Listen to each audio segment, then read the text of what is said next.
Everyone. అందరూ ఎలా ఉన్నారు? నేను బాగున్నాను. మీరందరూ కూడా బాగుండాలని మనస్ఫూర్తిగా కోరుకుంటూ, ఈరోజు మార్నింగ్ లేచి చూసేసరికి క్లైమేట్ అంతా చేంజ్ అయిపోయింది. నాకైతే అలాంటి వెదర్ని చూసేసరికి ఎక్కడ లేని ఉత్సాహం వచ్చేసిందనే చెప్పాలి. విపరీతమైన ఎండలు కాస్తున్నప్పుడు మధ్య మధ్యలో ఈ విధంగా క్లైమేట్ చేంజ్ అయితే కనుక చాలా హాయిగా అనిపిస్తుంది. మనం వర్క్ చేస్తూ ఉన్నప్పుడు కూడా ఎండలుగా ఉన్నప్పుడు చాలా టైర్డ్నెస్ అనేది తెలిసిపోతుంది. మనకు వెదర్ చాలా హాయిగా ఉన్నప్పుడు ఎంత వర్క్ చేసుకున్నా టైర్డ్ అనేది మనకు ఉండదు. ఇంకా కొంచెం కొంచెంగా వర్షం కూడా స్టార్ట్ అయిపోయింది. ఇంకా చూడండి, బాల్కనీలోకి అయితే ఈ విధంగా మెట్లపై నుండి ఈ విధంగా వాటర్ వస్తూ ఉంటాయి. చూడండి, ముందు రోజు వేసిన ముగ్గు అదంతా చెదిరిపోయింది. ఇంకా మళ్ళీ పెట్టుకునేసి ఫ్రెష్గా ముగ్గు వేసుకొని అందులో పసుపు కుంకుమతో అలంకరించుకొని నేను కూడా ఫ్రెష్ అప్ అయి వచ్చేసాను. ఇంకా పూజ చేసుకుందామని. పూజ చేసుకునే ముందు దేవుడికి మామిడి పళ్ళు ఉన్న రోజులు మామిడి పళ్ళనే ప్రసాదంగా సమర్పించుకున్నాము. ఇప్పుడు ఇంకా అయిపోతున్నాయి. ఇంకా చివరిగా వచ్చేసాయి. ఒక 10-15 అలాగా ఉన్నాయి అంతే. 15 కాయలు. మనకు పైన చూస్తే తొక్క కొంచెం పచ్చిగా ఉన్నా కూడా లోపల చాలా బాగుంటాయి ఇవి పళ్ళు. మాకు ఒకటే చెట్టు ఉంటుంది, కానీ వాటికి ఎవ్రీ ఇయర్ అయితే చాలా పళ్ళే కాస్తూ ఉంటాయి. ఇంకా దేవుడికి నైవేద్యంగా పెట్టడం కోసం ఏమైనా పళ్ళు అయిపోయాయి అన్నట్టు చూశాను. ఇంకా కొన్ని పళ్ళని తీసుకొని వాటిని శుభ్రంగా కడిగేసి పక్కన పెట్టుకునేసి ఇంకా పూజనైతే చేసుకున్నాను ఈ విధంగా.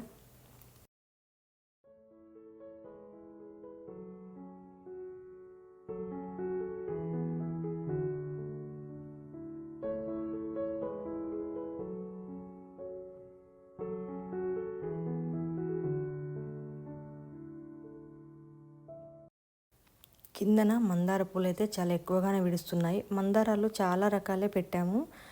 ఎల్లో, వైట్, ఆరెంజ్, ఇంకా పింక్, మెరూను, మనము రిక్క మందారం అంటాం, ముద్ద మందారం అంటాం కదా, అలా చాలా వెరైటీస్ పెట్టాము. ఇప్పుడిప్పుడే చాలా పూలు విడుస్తున్నాయి. కానీ ఎక్కువగా ఈ పింక్ ఫ్లవర్స్ మీడియం సైజు ఉన్నాయన్నమాట. మరి పెద్దగా కాకుండా చిన్నగా కాకుండా అవైతే ఎక్కువగా వస్తున్నాయి. ఇంకా కిందికి వెళ్ళి కొన్ని శంకు పూలను, మందార పూలను తెచ్చుకొని చక్కగా దేవుడి మందిరంలో అలంకరించుకొని పూజ చేసుకున్నాను. హాల్లో ఈ విధంగా బాబా పాలరాతి విగ్రహం ఉంటుంది. ఇంకా బుద్ధుడు ఉంటాడనమాట. ఇంకా వారికి కొన్ని కొన్ని పూలతో అలంకరించుకొని ఇంకా హాల్లో ఉన్న బాబాయ్ కూడా హారతి సమర్పించుకున్నాను. కిందన ఆఫీస్ ఉంటుంది, మేము ఫస్ట్ ఫ్లోర్లో ఉంటాము. ఆఫీస్లో కూడా లక్ష్మీ సమేత వెంకటేశ్వర స్వామి ఫోటోను ఒకటి పెట్టుకున్నాము, ఒక మీడియం సైజు. అయితే ఎవ్రీడే పూజ చేయకపోయినా ప్రతి ఫ్రైడే మాత్రం తప్పకుండా కొన్ని పూలతో అలంకరించుకొని అక్కడ కూడా ఒక చిన్న దీపాన్ని అయితే పెట్టుకుంటాను. ఇంకా పైన పూజ కంప్లీట్ అయిపోయిన తర్వాత కిందికి వెళ్తున్నాను. కొంచెం ఎండగా ఉన్నప్పుడు పక్షులు తక్కువే వస్తాయి. ఈ రోజు క్లైమేట్ అంతా చేంజ్ అయింది కనుక పక్షులు అయితే విపరీతంగా ఉన్నాయన్నమాట ఇంటి చుట్టూ. ఒకటే పక్షుల అరుపులు వింటుంటే చాలా ఆహ్లాదంగా అనిపించింది. వెదర్ అయితే చూడండి ఎంత బాగుందో. కింద పైన అసలు ఇంకా ఇంట్లో ఉండాలనిపించలేదన్నమాట. బయట అలాగా వెదర్ని ఎంజాయ్ చేయాలనిపించింది. కానీ ఇంకా కుకింగ్ అవన్నీ ఉంటాయి కదా. ఇక్కడ చూడండి, లాక్ వేసి ఉంటుంది.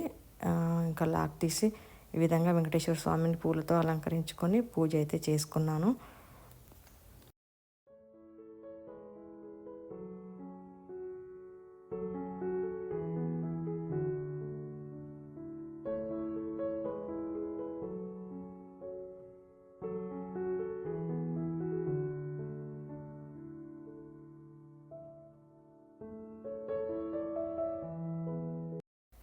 ఈరోజు అనుకోకుండా ఇంట్లో ఒక చిన్న సంఘటన జరిగింది.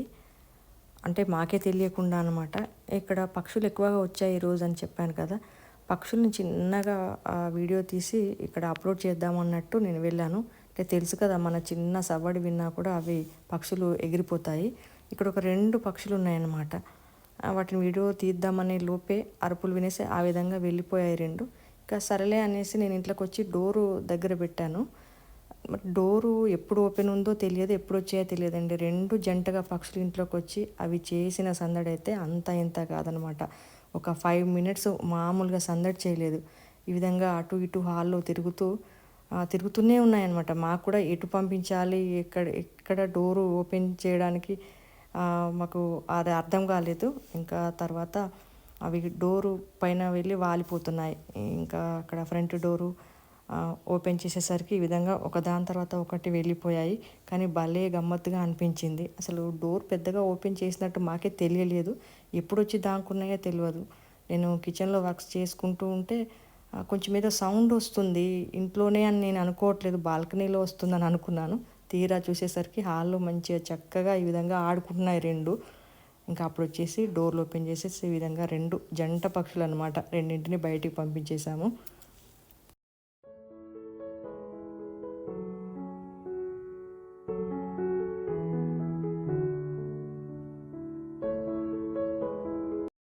ఈరోజు చాలా సింపుల్ రెసిపీ దొండకాయ బాజీ ప్రిపేర్ చేయాలనుకుంటున్నాను. ఒక ఫ్రెండ్ వాళ్ళ ఇంట్లో రీసెంట్గా డిన్నర్ చేశాము. చాలా టేస్టీగా ఉందన్నమాట. అక్కడ రెసిపీ కనుక్కున్నాను. నేనైతే ఇంతవరకు టేస్ట్ చేయలేదు ఎప్పుడు. నేను చేయలేదు కూడా, నాకు ఒక రెసిపీ ఉంటుందని కూడా ఐడియా లేదనమాట. ఫ్రెండ్ వాళ్ళ మిసెస్ని అడిగి తెలుసుకొని వచ్చాను. కానీ చాలా సింపుల్, మనకు వితిన్ 10 minutesలో రెడీ అయిపోతుంది. ఇంక ఈ విధంగా దొండకాయలను తీసి చాలా నీట్గా వాష్ చేసుకున్న తర్వాత శుభ్రంగా ఒక 4 పీసులు మాత్రమే చేయాలి ఒక దొండకాయలో. ఇంకా ఆయిల్లో చక్కగా ఒక బ్రౌన్ కలర్ వచ్చే వరకు వేయించుకున్న తర్వాత ఇంకా దొండకాయలను పచ్చి ఉల్లిపాయలే ఒక 2 పెద్ద గడ్డలు, అంటే మనము తీసుకున్న దొండకాయలను బట్టి నేను ఒక 1/2 kg దొండకాయలను తీసుకున్నాను. ఒక 2 పెద్ద పచ్చి ఉల్లిపాయలను తీసుకొని దొండకాయలను మాత్రం ఆయిల్లో వేయించుకొని ఆ తర్వాత దొండకాయలని 2 ఉల్లిపాయలని తీసుకొని చక్కగా మిక్సీ పట్టుకోవాలి. అందులో పచ్చి ఆయిల్ అనమాట, మనం అసలుకి పోపు అనేది ఉండనేకూడదు. పచ్చి ఆయిల్ వేసుకొని కొంచెంగా ఉప్పు, కారం, ఇంగువ వేసుకొని అంతా కలిసేటట్టు కలుపుకోవాలి. సూపర్ టేస్ట్గా ఉంటుంది.